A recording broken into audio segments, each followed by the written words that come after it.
Bonjour, bonjour, bienvenue sur le podcast de Chiara Luga. On est le 10 avril, j'ai enregistré la dernière fois le 3 mars, donc ça fait un peu plus d'un mois que je n'ai pas enregistré.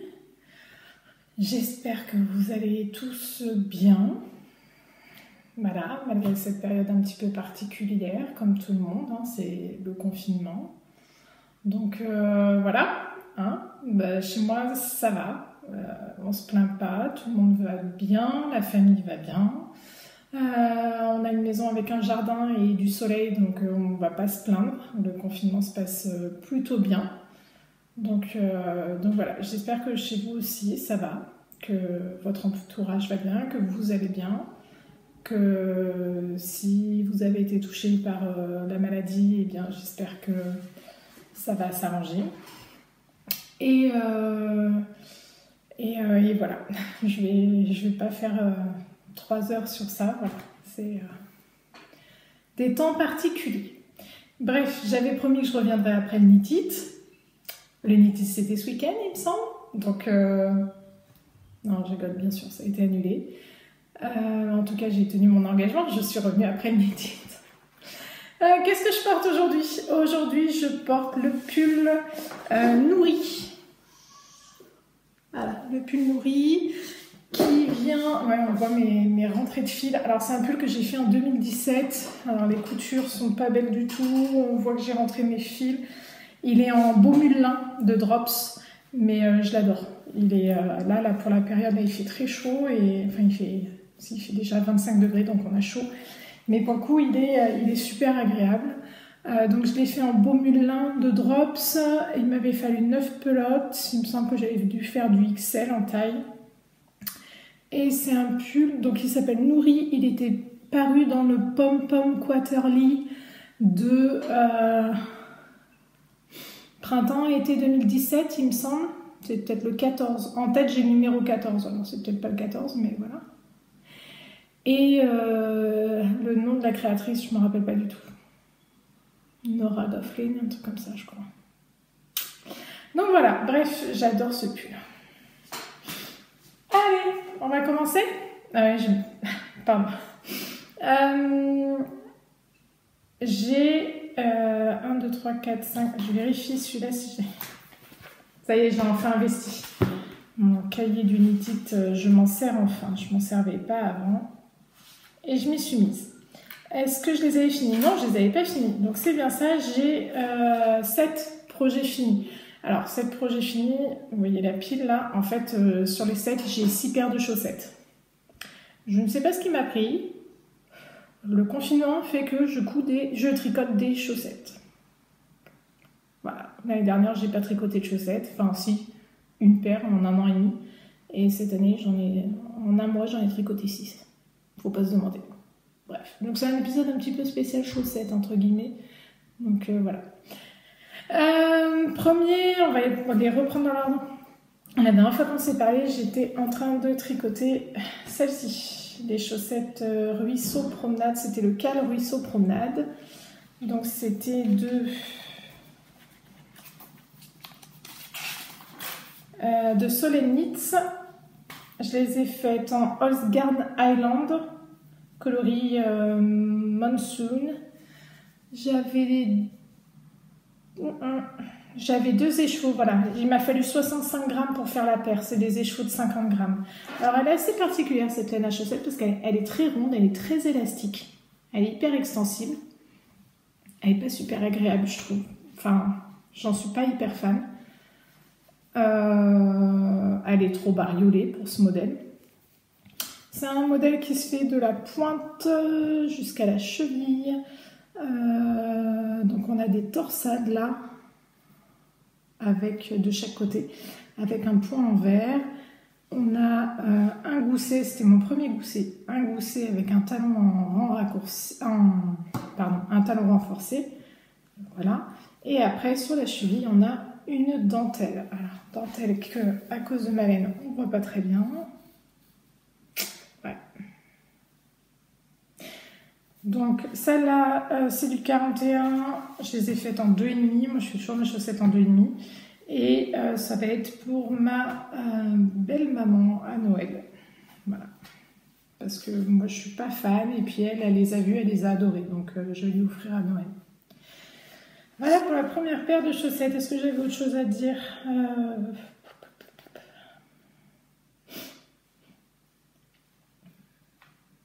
Non, il n'y a pas grand chose de plus à dire. Je vérifie dans mon cahier. Celles-là, donc je les ai faites en 10 jours. Sachant que donc en même temps je faisais celle-ci. Alors ça c'est un modèle maison. Pour le coup, j'ai fait des côtes 3-1. Voilà. Pareil de la pointe jusqu'à la cheville. J'ai monté 14 mailles par aiguille. Montage à la Turkish Custom. On augmente. J'ai fait la pointe à la façon Liz Taylor dans son livre Je deviens expert tricot. Elle fait une pointe un peu plus arrondie, c'est-à-dire qu'au lieu de faire je tricote un rang, j'augmente un rang, je tricote un rang, j'augmente un rang, elle augmente beaucoup au début et puis de moins en moins.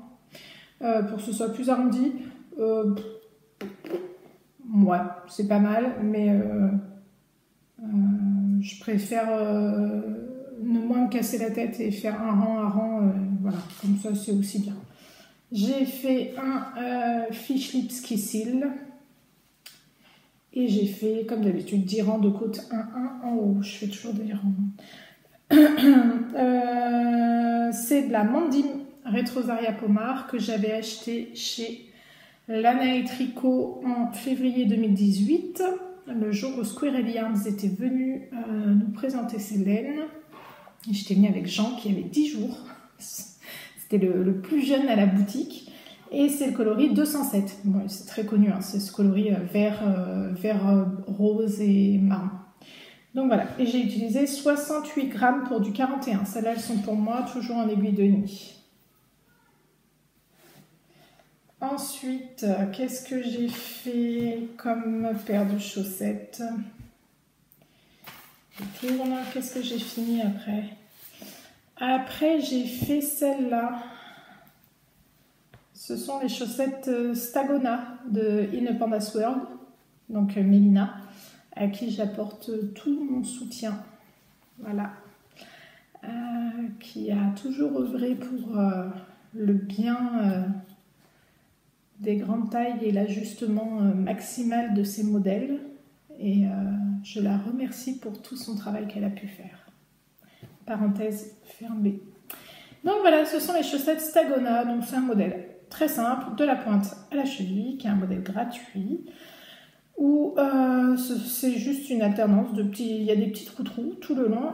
La seule chose, alors je les ai fait en 2,5, la laine c'est de la Vivali Yarns, donc c'est une teinturière qui n'existe plus aujourd'hui. C'était ma copine Mélie qui m'avait offert un écheveau de cette laine il y a maintenant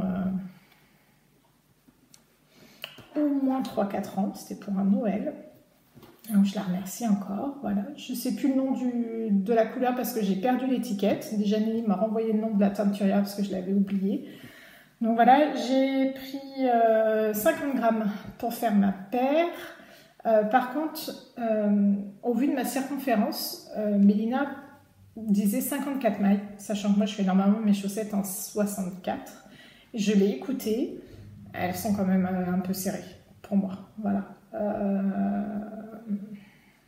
Moi c'était trop juste. Après je tricote très serré, donc ça doit être pour ça que 54 mailles ça ne me suffisait pas. 64 ça aurait été beaucoup trop parce que les jetés élargissent quand même, mais je pense que 58 ça aurait été bien. Voilà, elles sont super. J'ai commencé de la pointe, j'ai fait donc Turkish Custom. J'ai augmenté un rang sur 2 cette fois-ci, j'ai pas fait le montage à la Liz Taylor, un rang sur 2. J'ai monté tout mon pied, Fish Lips Kissil. Et puis sur la tige, j'ai pas fait les trous derrière, j'ai laissé comme le dessous du pied, 10 rangs de côte 1-1. Et en rabattage, je fais le Jenny's Surprisingly Stretchy Bind Off. Voilà, moi ça me suffit très bien. Voilà. Donc, encore une paire de chaussettes. Ensuite, j'ai encore fait une paire de chaussettes. J'ai fait... alors là, pour le coup, j'ai fait 2 paires pour le prix d'une. C'est-à-dire que j'avais cette laine-là. Alors, j'en ai plus du tout, donc je ne peux pas vous la montrer. C'est celle-là. La West Yorkshire Spinners Signature 4-ply. Et c'est le coloris Tequila Sunrise, parce que c'est la collection cocktail que j'ai acheté. Alors, je l'ai acheté où, celle-là? Chez Laine et Tricot, il me semble. Chez Laine et Tricot, en même temps, j'avais acheté le coloris de Noël il y a donc 2 ans. Je les ai... Donc là, j'ai fait des Vanilla Socks, hein, tout bête. En taille 40 pour ma belle-sœur, pour Noël. Donc j'ai monté 12 mailles en Turkish Custom, augmentation à rang sur 2, jusqu'à 60 mailles. J'ai tricoté. J'ai mis un fil. J'ai fait un rang avec un fil parce que c'est un after-sought heel. On en reparlera après de l'after-sought heel. Donc moi je connaissais jusqu'à maintenant la méthode où on fait un rang avec un fil d'une autre couleur pour pouvoir après l'enlever, et enfin un demi-rang plutôt, et faire son after-sought heel. Donc voilà, hop, after-sought heel, la tige, des rangs de côtes jusqu'à arriver pile. Donc là j'ai fait côte 2-2 parce que les côtes 1-1 n'étaient pas belles du tout. Côte 2-2, je crois que j'ai que 9 rangs pour pouvoir rabattre en blanc, j'étais obligée de faire un petit peu moins. Stretchy band off, et là j'ai utilisé 55 grammes pour faire cette paire. Et donc avec le reste, pour ma nièce, donc la fille de ma belle-sœur, j'ai fait, elles seront assorties, c'est trop mignon, des tube socks. Donc elle a 5 ans ma nièce, 5 ans et demi, elle aura 6 ans à Noël l'année prochaine. Et donc je lui ai fait des tube socks sur la base du pied de mon fils qui a 6 ans et demi. Ils ont 1 an d'écart tous les deux. Donc je pense que ça ira très bien. Donc en aiguille 2,75, ce modèle-là, c'est le modèle Tube Socks, hein, vous le trouvez sur Ravelry. J'ai monté, je suis en train de réfléchir, oui il est gratuit. J'ai monté 10 mailles, augmentation à rang sur 2 jusqu'à 44 mailles, j'ai tricoté 34 cm. Et puis après j'ai fait les côtes, là pour le coup j'ai pas réussi, mais vu que j'avais plus de laine, je pouvais pas. Voilà, je me suis juste gardé en fait assez de laine pour 2 répétitions. Pour pouvoir me faire une paire de chaussettes unies et puis juste sur la cheville une répétition de couleur de rayures. Voilà, parce que bon, je l'aime beaucoup quand même cette laine, donc je me suis gardé juste ça pour l'avoir en souvenir sur des chaussettes pour moi. Et 8 rangs de côte de 2 et puis stretchy bind off. Voilà. Et là pour le coup j'ai utilisé 40 grammes, donc c'est bien ça, il me reste 5 grammes de laine. Juste de quoi de faire 2 répétitions. Donc voilà pour ma belle-sœur et sa fille à Noël l'année prochaine. Donc c'était les 4e et 5e paires de chaussettes. Hein. Voilà. Et les dernières chaussettes, la 2e a été finie hier soir. Et donc c'est les chaussettes... Folie Ordinaire avec le confinement s'est dit qu'elle allait se faire des chaussettes. Et en fait, elle a proposé un call sur les chaussettes Waiting for Henry, donc de Tabitha Gandhi, qui est une des sœurs du podcast Hey Sister, du Hey Sister podcast, et qui est vraiment chouette. Et pour le coup, elle a donc Folie Ordinaire a proposé le call Waiting for Hurrah Socks pour attendre donc la fin du confinement. Donc le call va jusqu'au 15 avril. Moi, je l'ai fini hier soir. Donc, les Waiting for Henry, c'est ce modèle de chaussettes avec un beau jacquard sur la cheville. Alors, elles vont du haut vers le bas, chose que je n'avais jamais fait. Il y en a bien 2, on a 2 aimés là. Voilà. Hop. Donc, elles vont de la cheville jusqu'à la pointe. Moi, j'avais jamais fait dans ce sens-là. Elles sont très facilement adaptables dans l'autre sens. La créatrice le dit dans son patron. Mais j'ai voulu, vu que j'avais un peu de temps, comme tout le monde, je me suis mis un petit défi, je me suis dit, allez, je vais essayer de les faire dans ce sens-là. Donc, j'ai suivi le modèle, j'ai fait un German Twisted Custom, j'ai fait 4 cm j'ai fait des côtes, non, celui-là il est payant par contre, je peux pas trop vous en dire. Bref, j'ai fait des côtes 1-1. Donc ensuite le jacquard, j'ai fait un petit peu encore. C'est un after sought heel et sa méthode elle est juste géniale en fait. mieux que le vrai Afterthought Heel. C'est-à-dire que c'est juste un tout petit truc tout bête qu'elle change dans le sien, mais pour le coup, il y a 0 trou. Donc ça, c'est merveilleux. Donc je vous en dis pas plus vu que c'est payant, mais c'est vraiment bien. Après, vous connaissez peut-être, hein, donc elle fait pas de rang contrastant en fait. Elle coupe direct dans sa chaussette et puis après, il y a un tout petit truc qui fait que ça fait pas trop.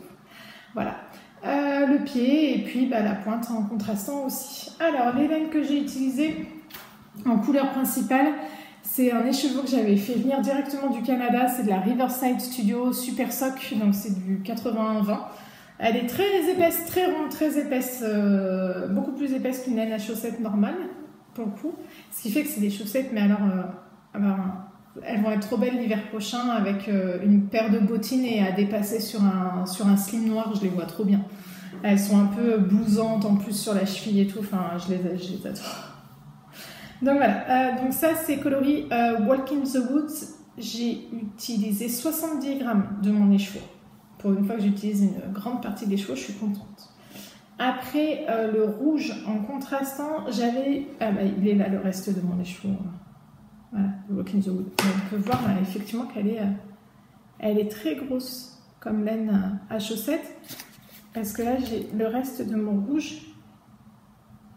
Je vais mettre les deux côte à côte.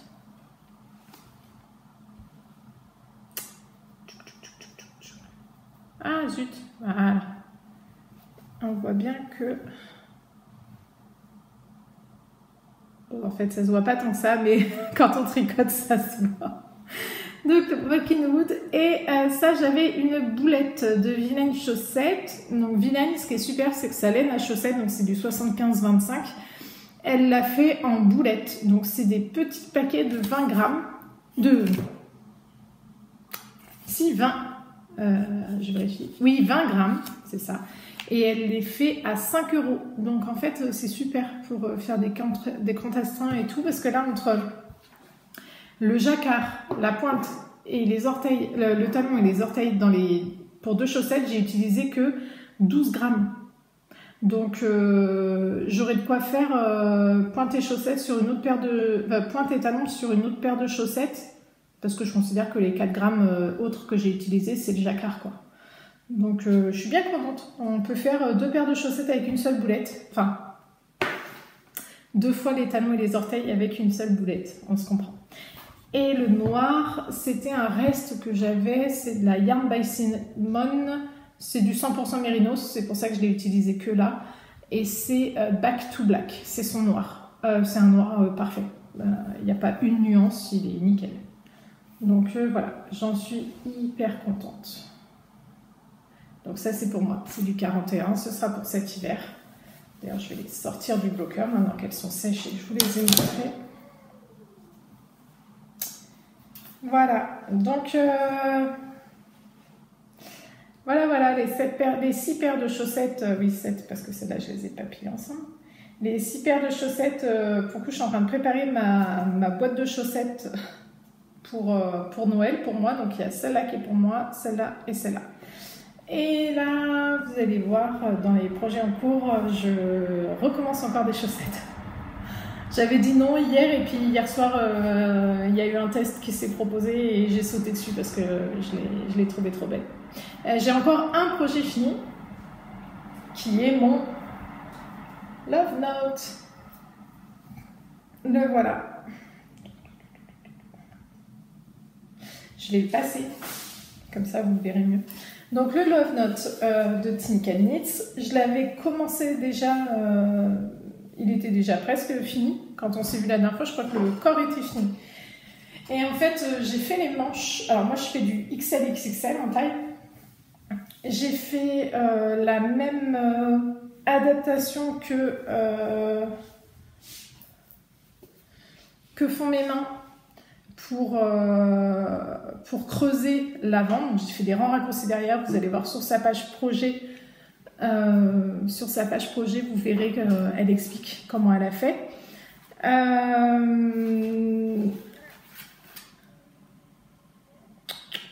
Oui, donc je disais que je fais du XL/XXL. J'ai utilisé en laine de la Kid Silk, coloris 33, rouille Et les petits pans parisiens, c'est de la single. Oui, il y a le prix là. Je l'ai acheté au Knit et c'était coloris praline. C'était mon pull qui était prévu pour le Knit de cette année, normalement. Donc voilà. Et j'ai utilisé... Alors, la single, c'est des échaux de 366 mètres, ce qui fait que j'ai utilisé 2 échaux et 15 grammes. Mais en métrage, ça fait moins de 800 mètres. Donc avec 2 échaux de 400 grammes, vous pouvez faire la taille XL, XXL, ça rentre dedans. En manches longues, parce que comme vous pouvez le voir, j'ai fait des manches longues, mais on va en reparler des manches. Et en kit silk, j'ai utilisé 3 pelotes et 15 grammes. Donc voilà. Donc 780 mètres de laine, de chaque laine en tout, j'ai noté. Donc j'ai fait le montage provisoire au crochet, les rangs raccourcis de que font mes mains.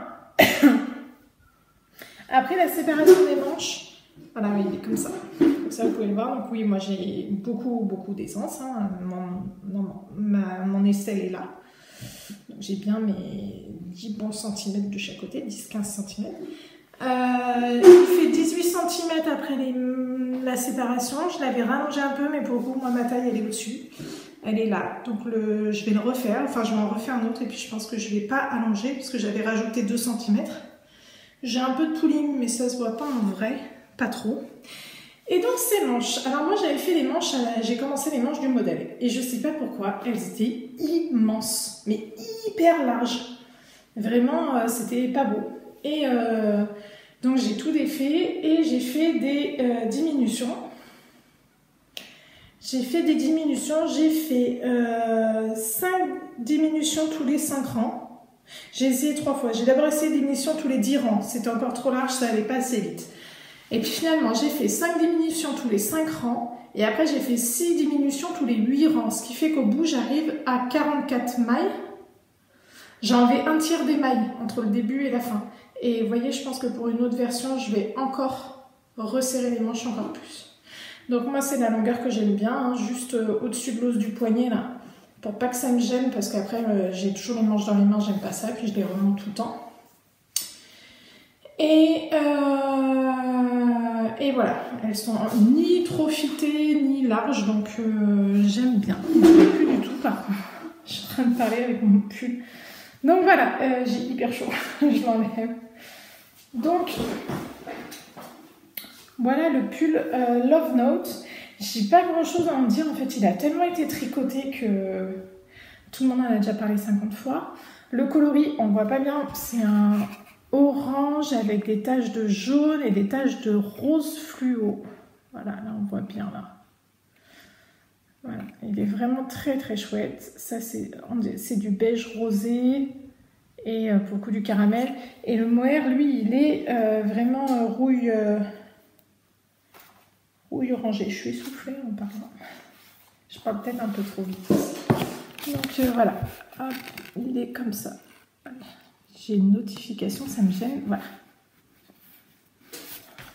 Une notification, en plus, c'est un de mes élèves qui m'envoie son travail. Ouais, école à la maison, hein, oblige. Donc, continuité pédagogique. Un bien grand mot, mais bon. Hein, on va pas aller plus loin. Voilà, c'était mon 7e projet fini sur ce podcast. Je crois que j'en avais jamais fait autant de projets finis. En un mois, 100 ans. Donc, voici. Ouais. On passe au projet en cours. La dernière fois, oui, la fois d'avant même, je vous avais montré que j'avais commencé un châle pour la maîtresse de Camille, enfin l'ancienne maîtresse de Camille, vu qu'entre-temps, je suis devenue la maîtresse de Camille, mon 2e fils, en laine vilaine, rebelle sport, coloris les verts de Catherine. Donc c'est 2 écheveaux que j'avais commandés en plus parce que j'en ai déjà 4 de cette qualité et couleur là, sauf que malheureusement ils ressemblent pas du tout à ceux que moi j'ai, qui sont plus foncés et moins nuancés. Donc ceux-là, je me suis dit que j'allais en faire un châle. Donc je fais un pari toujours d'Isabelle Kramer pour donc l'ancienne maîtresse de Camille, ma collègue de travail. Et voilà, on voit, il est très très nuancé pour le coup. Et je l'avais commencé en 3,75, en 4, 3,75. Et en fait, c'était beaucoup trop serré. Moi qui tricote serré déjà, j'aimais pas du tout. Et là, pour le coup, je l'ai tout redéfait et je l'ai recommencé en 4,5. Et en 4,5, ce sera très bien. Voilà, bon, je suis pas très motivée, c'est pas pour moi, j'aime pas trop la couleur, donc voilà.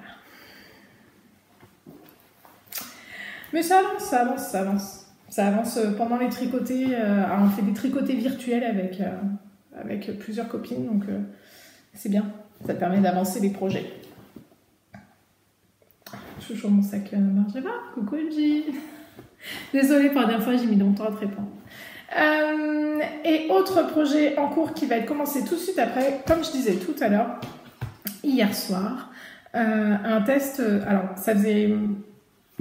Il y a 2 paires de chaussettes en ce moment que je ziote beaucoup. Il y a les Poet Socks de Sari N qu'elle est en train de faire. Et en fait, je ziotais un appel au test.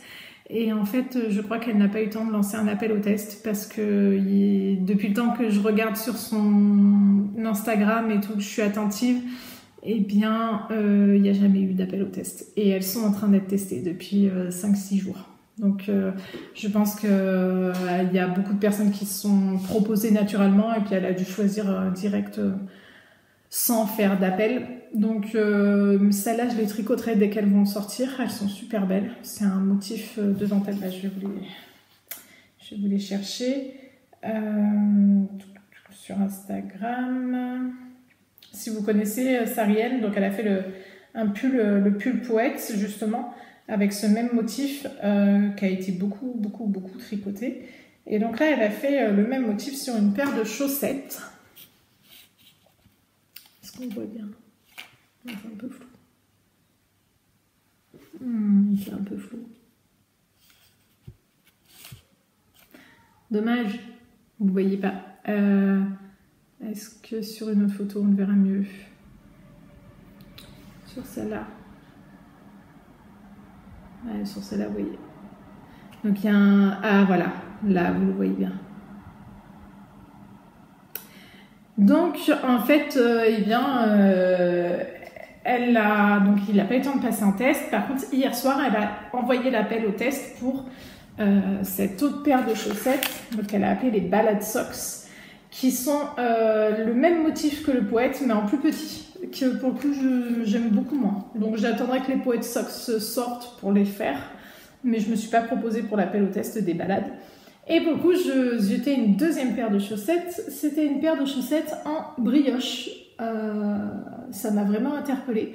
Donc c'est Knit Spirit, Gaëlle, qui les fait. Et le fait qu'elle fasse des chaussettes en brioche, ça m'a vraiment interpellée. J'ai mon voisin en face qui me voit en train de parler.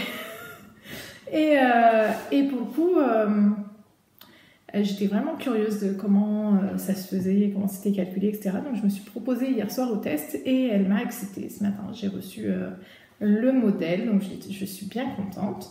Je vous montre juste la photo parce que c'est pas secret. Elle les a montrées sur les réseaux sociaux.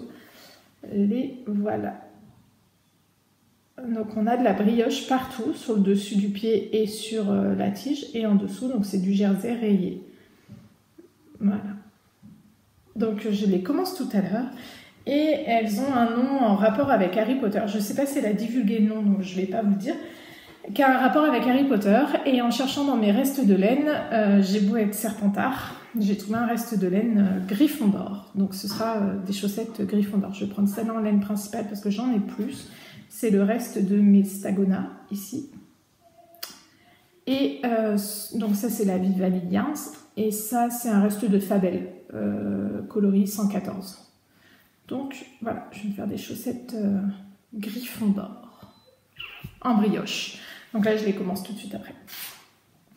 Après ça, je pense que je vais enfin reprendre le bas de mon pull... comment ça s'appelle ? Mon boxy, avec la laine d'Unity de l'année dernière qui a un trou, donc je vais le reprendre. Il faut juste que je remonte les mailles, le trou il est à ça du bas, donc je vais remonter les mailles jusqu'au trou, je vais retricoter tout le bas, et puis moi il me reste un petit fond, donc ça fera pour les rangs où la laine était abîmée. Donc ça, Et puis après, je veux toujours faire un Verteches Unit. Je vais le faire en caramel, rose et tout, avec cette laine-là justement qui va me servir à faire le lien entre les roses et le caramel.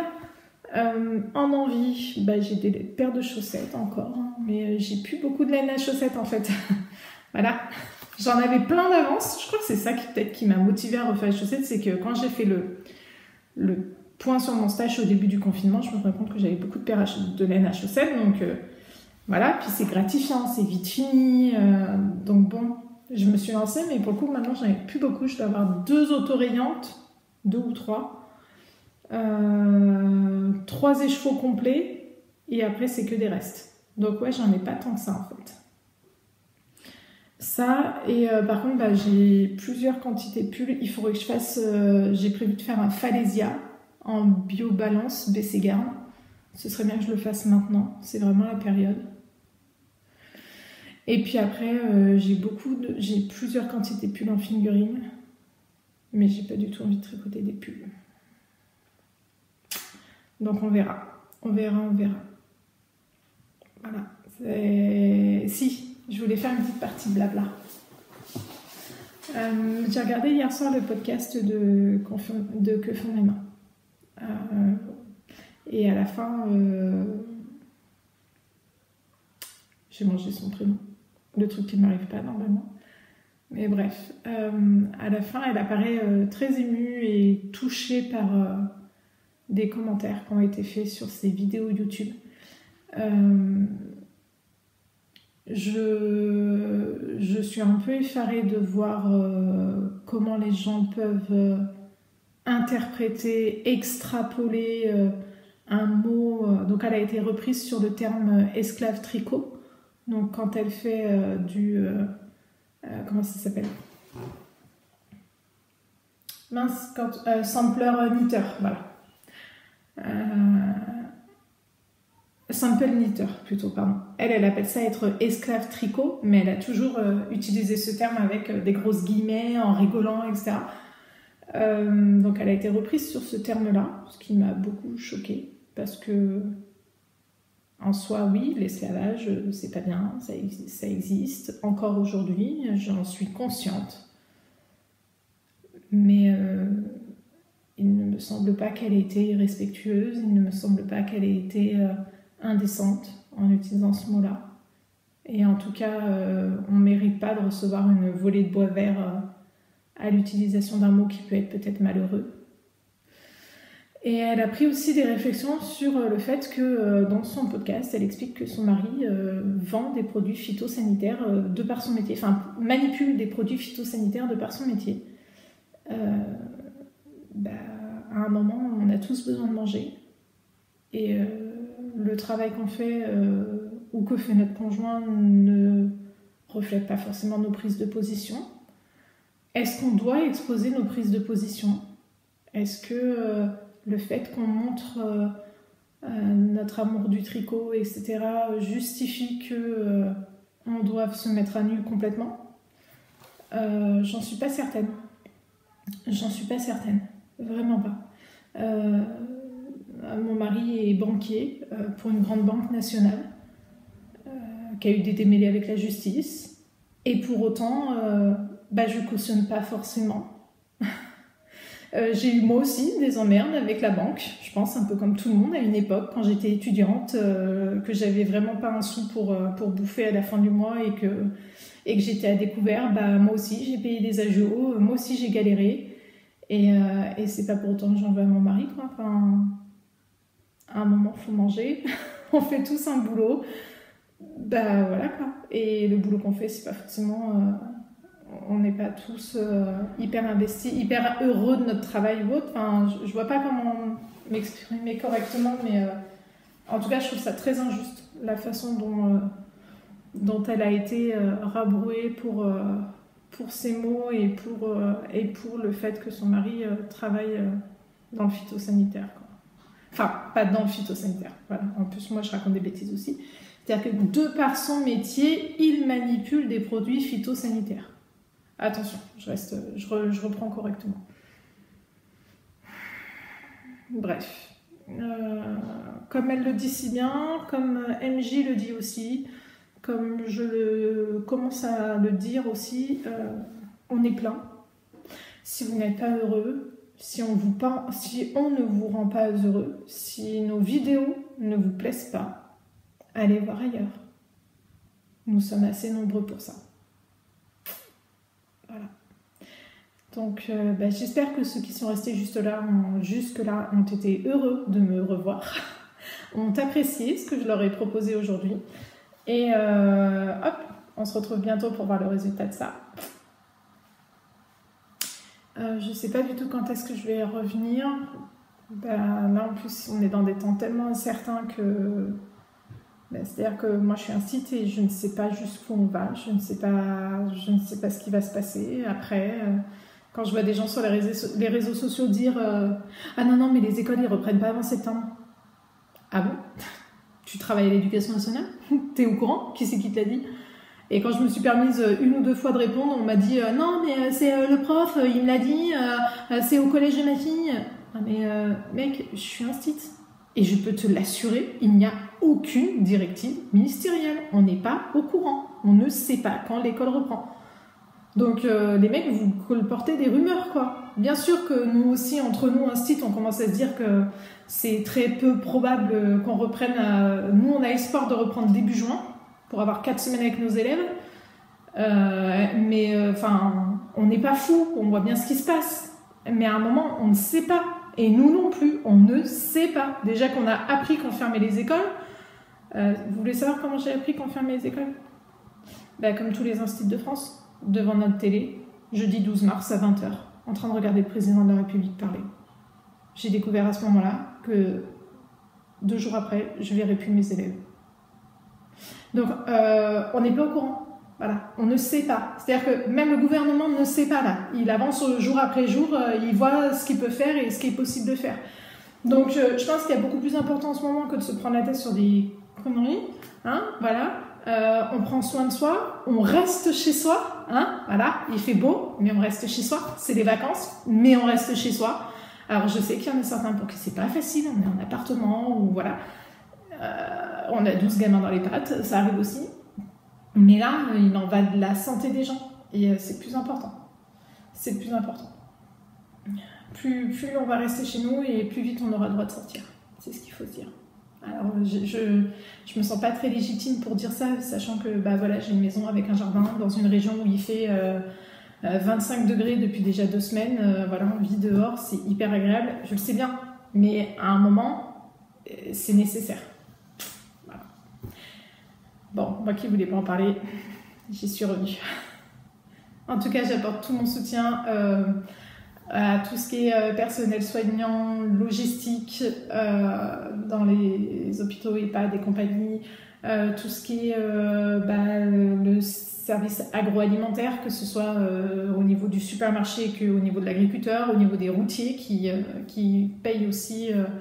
qui continue à travailler aussi pour nous fournir en farine, qui a l'air d'être une denrée hyper rare. D'ailleurs, je pense que je vais jouer au loto, parce que ce matin, j'ai trouvé 2 kilos de farine. J'étais très heureuse. Donc merci à tous ces gens-là, surtout je pense aux routiers qui n'ont plus de service sur les autoroutes parce que tout a été fermé, donc ils n'ont plus rien pour manger, pour se laver, voilà.